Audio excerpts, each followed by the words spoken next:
morning and welcome to the Brattleboro Citizens Breakfast. Well, welcome to the first day of spring. Was it 18 degrees? 14. Depends where you are. What microclimate you're in. On the way in this morning, one of the participants who was going to attend this tripped on the sidewalk and was hurt, which is a somewhat graphic representation of the fact that we don't know when an accident will happen, which will change the course of our lives. I'm really happy that there are a lot of folks here for a difficult conversation around advance directives. And particularly this notion that what do advance directives have to do with being a good citizen? How does that fit into the community that we belong to? Joanna Rueter has been in Brattleboro since 1988. Not an original Vermonter, but has been around a while. And she'll tell us or lead us or facilitate us in this conversation. I just want to say welcome, courageous people who are here to talk about this. There are plenty of people who avoid the topic as much as possible, and there's a problem with that. Recently, I was talking to someone and we talked about an advance directive being something like a fire drill. So with a fire drill, you hope the fire won't happen. Slightly different because death will happen at some point. But people know what to do. And at a time when there's a crisis, it's the last time when you want to be trying to figure out, now what do I do? So, if you think about the death of a loved one or loved animal, you think about what happens. It used to be relatively consistent. Like you pretty much knew until the last 100 years or so that if there was something serious happen, then that would be the end. And it's much more complicated now. It involves a lot more people. So if you have a general map that's laid out in your thoughts as well as on a piece of paper, then if there's a crisis, people have an idea at least and are not dealing with both the upset and the what to do at the same time. I promised you the 5 steps, and they're really 5 basic steps to getting a directive done. And the first one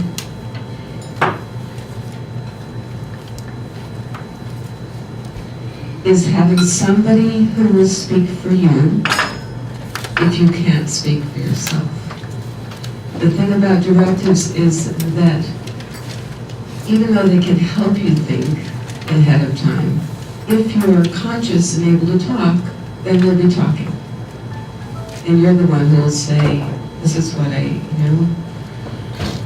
do all these things because I'm in good health and I want to be continuing that way for a long time, or I don't know if I want that because a lot of other things are not working so well. But if you can't speak, then you need somebody who will speak for you. So choosing that person is a big step, and some people find it complicated to think about it. Whom will I choose? And one of the recipes is to find someone who is feisty. Doesn't necessarily be the sweetest person in your life. Because you want someone who can stand up and say, no, this is what he said. This is what he wanted. So then you have to get that person then to say, yes, I'll do that for you. So that's sort of the second part. But this is called, here is called agent. Sometimes called proxy. So it's finding that person. And people say, well, I don't have anybody close to me. So there's so many solutions, like getting a group of friends to say, okay, we will do this for each other. The thing about it is you make it easy for them, in a way, because they will have your wishes. They don't have to come up with the answers. So step 2 is about your wishes. And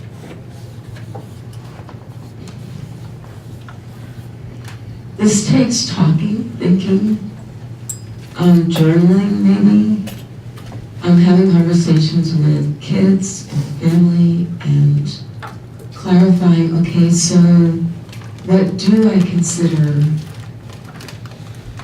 quality of life? How, what do I want if there's a crisis?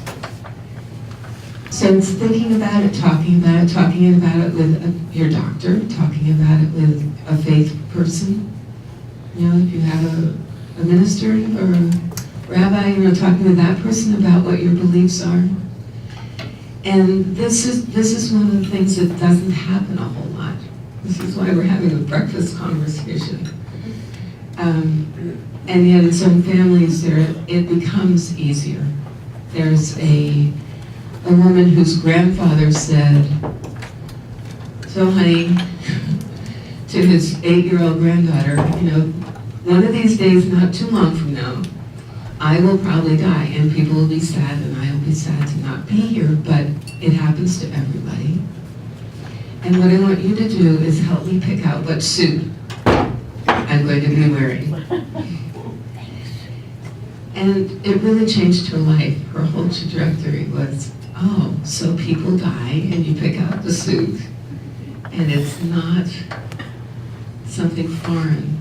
And it sort of has become foreign in our country because there's so many ways to fix it that our focus is in how are we going to fix this, which is a fantastic thing if it makes sense. And so now you have your agent knowing what you think, you've talked about it, and then you write it down. And I just will use the same piece of paper.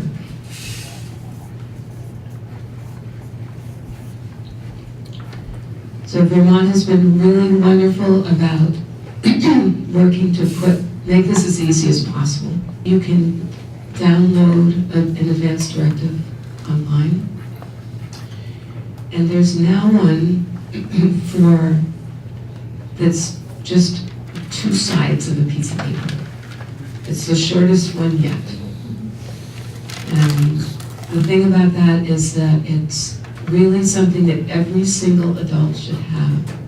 So when you have these conversations, they need to be not only with people our age, but younger and younger, because all of you are probably aware of the times when this has been a big issue in the country. It's been about young people and not about older people. Anyone can have an accident and may need to have some clarification about this is what I want. And so my suggestion is that families begin to say, let's talk about this. And there are lots of resources that can help you do that. But there's a town in Wisconsin where this work has been going on for about 20 years, where basically one person said, oh, death is popular in La Crosse, Wisconsin. And what they really mean is, no, we know what we talk about it. There's cafes like this, and people are saying, oh yeah, and they're sitting at the table saying, oh yeah, he has one, his is being worked on. And then it means, what it means as far as a local citizen is then the people who serve us know and don't have complications. Last time I was here was the talk by the police chief, and he said, it's such a problem when rescue people come to a family where there has not been a discussion and people don't know what's wanted because or they don't really have, it needs to be popular in that people know, oh yeah, this is what grandma wanted, this is what my friend wanted. Because then if rescue does come, someone can say, this is what was wanted. This is what this person wanted.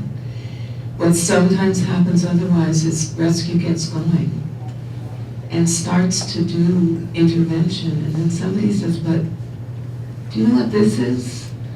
This is some kind of form that we have. And rescue can't back up. They just, and it's very hard for them because they're coming full-heartedly to do what the person wants. And then to suddenly discover that wasn't what the person wants is a real problem. So getting it written. Then there's a registry in Vermont, and that means that you send in your written in form, but what it means is that you get a little tag on that can go on your license, and no matter where you are in the country, they can look at your license just like organ donor and say, oh, this person has a directive, and they can call the 800 number and get hold of what you wanted. So it's supposed to be followed wherever you are. Some people have them in their gloves compartments, you know, in your bag. The difference is that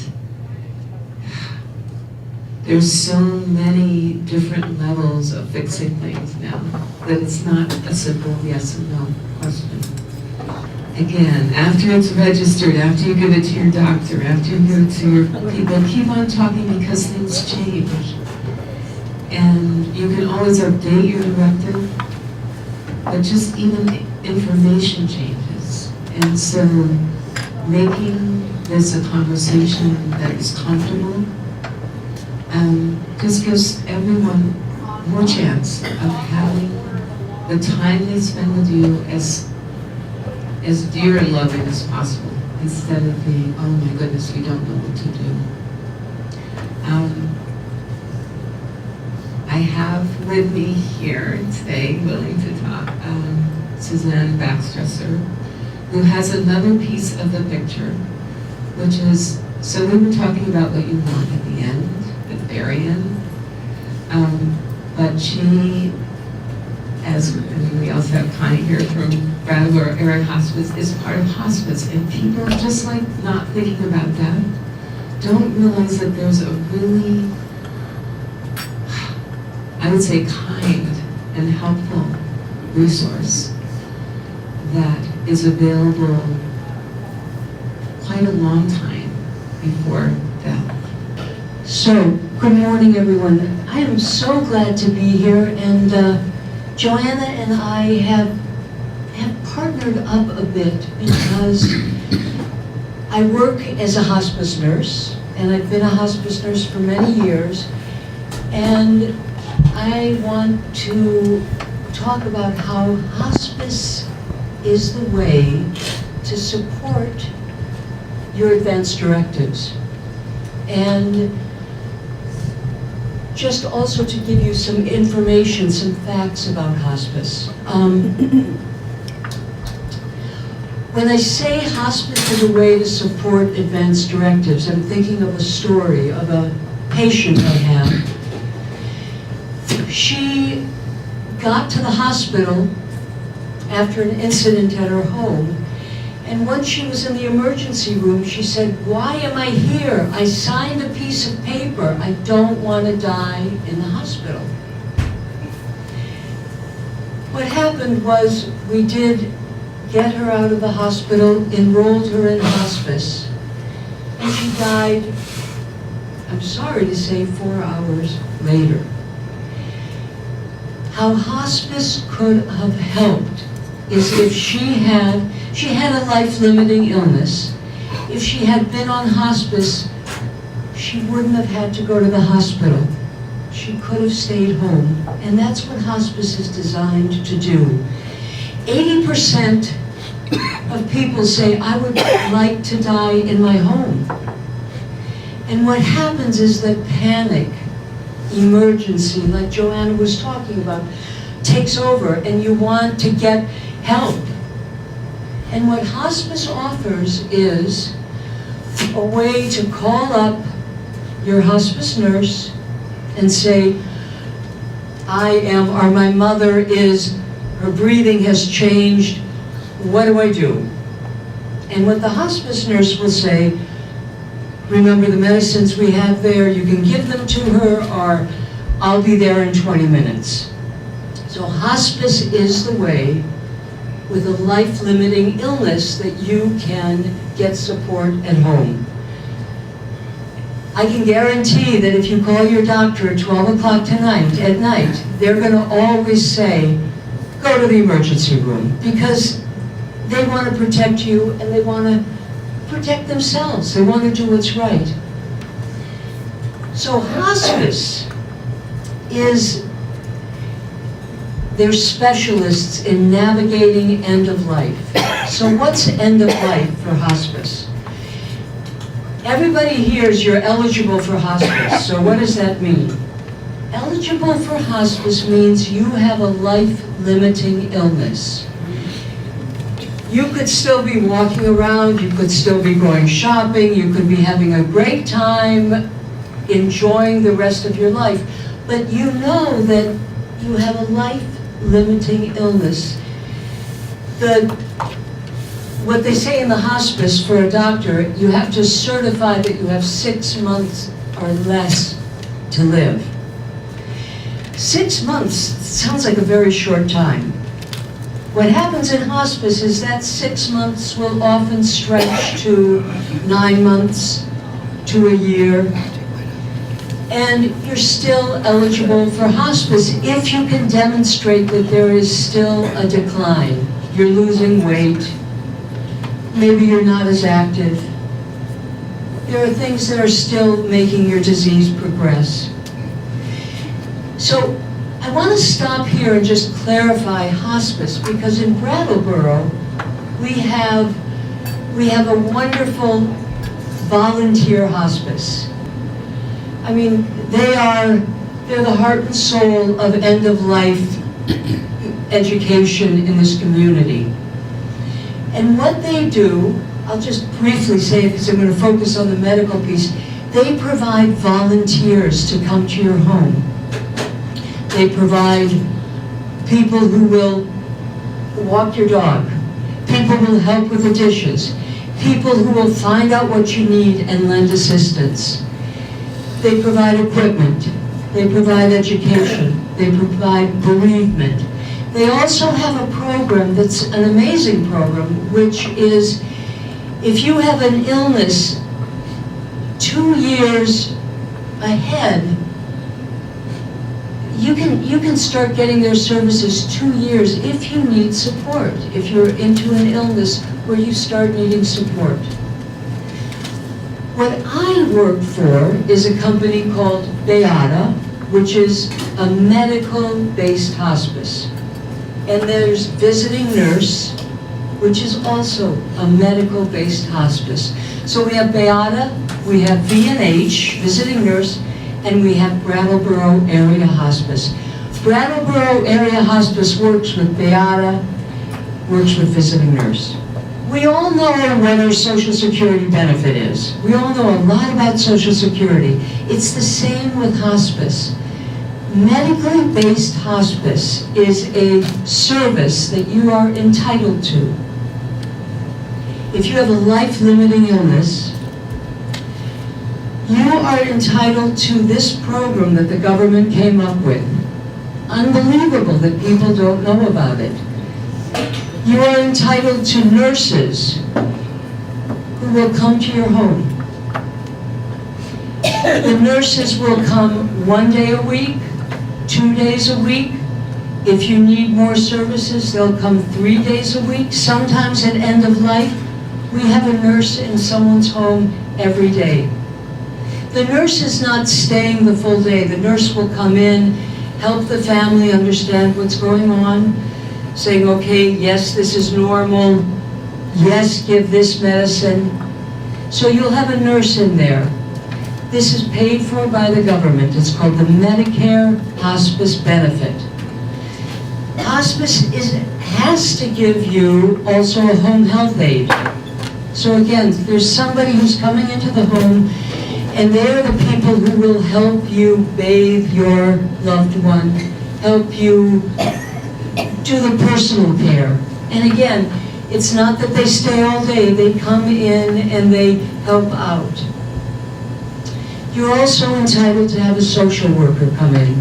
Social worker will do things like help you figure out if you need more support. We'll say, oh, go to the senior center because there's a bulletin board that has a lot of extra help with homemakers there who can maybe help you. Social work will help you navigate the social systems to help you get more support.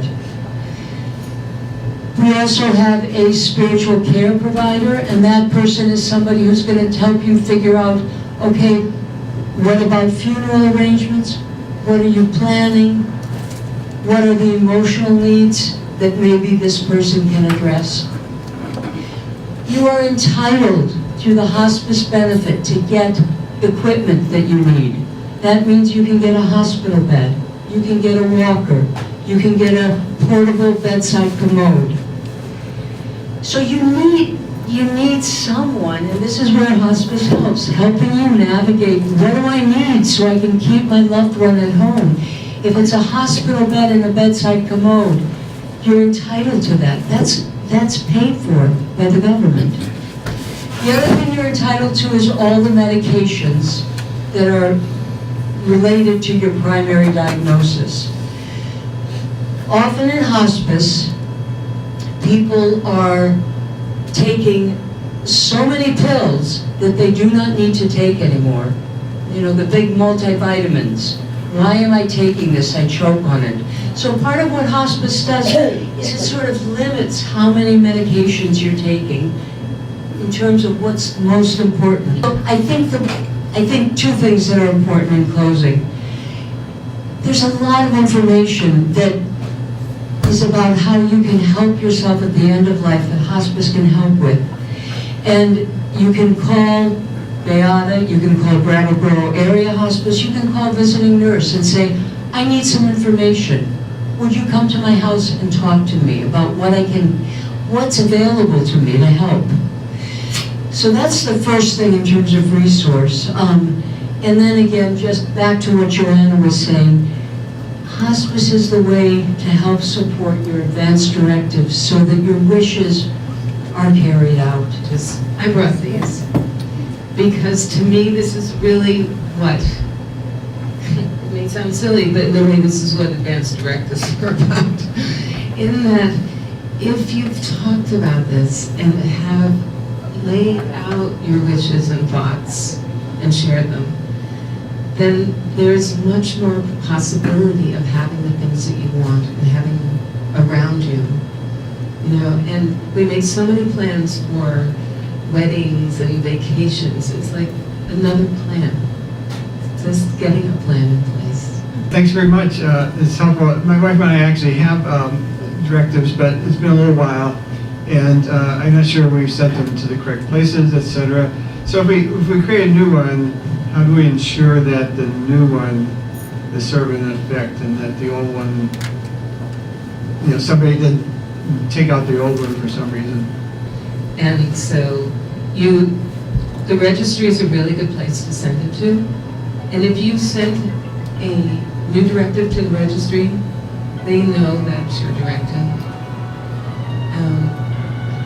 I think that's the answer. It's really good to look at these directives. So if you give it to a hospital, for example, will they, once you send it to the registry in New Jersey, will the hospital already know that they should?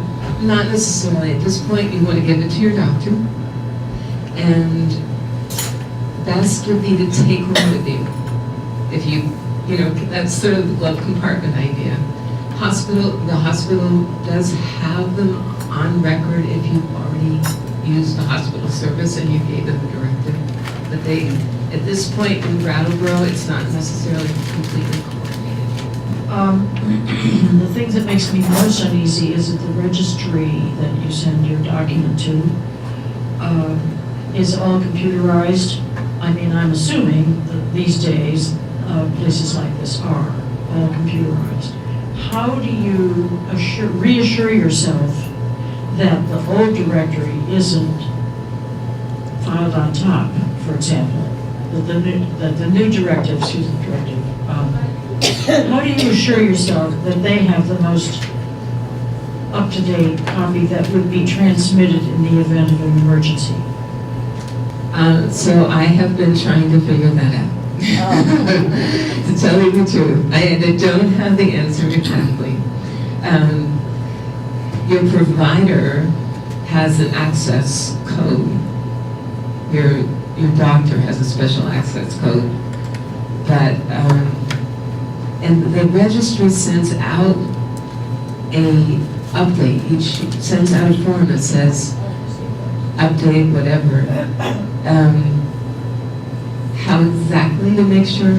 I don't yet know. Because in an emergency, when another agency is calling to get your piece of paper, how do you know the registry is going to send back the right one? That's what concerns me. I understand that concern. You would hope that they're getting rid of the old ones. You know, each step of the way is just one more brick or one more piece of the fire drill. You know, okay, yes, I'll have the extinguisher here and I'll have the, the whatever else, the baking soda here, so that as many things are covered as possible. It's not very complicated, and it would be good. It's good to have a registry. Could I just stop in at the hospice office and make out a form right there? You can get it online. It's the quickest, straightest way is to get it online. Actually, what I was asking, can I just walk in and sit down with someone for 5 minutes Yeah. and do it and have it registered and done, and I could walk over to the hospital and give them one and have it all taken care of nicely? Okay, the question is, how quickly can this be done? We're actually training a team of hospice volunteers, a new piece of hospice, Brattleboro area hospice services, which will be facilitators. It's not a 5-minute deal. So the question is, how quickly can you get a directive done? It takes, I would say, because you need to have an agent, it would take at least, even if you knew everything, it probably takes half an hour. And then you need your agent to agree, and then you need to have witnesses sign it. So it's not a 10-minute deal. But it's also not a forever deal. Doesn't take months and months. How durable power of attorney fits into all of this, into an enforceability of a directive.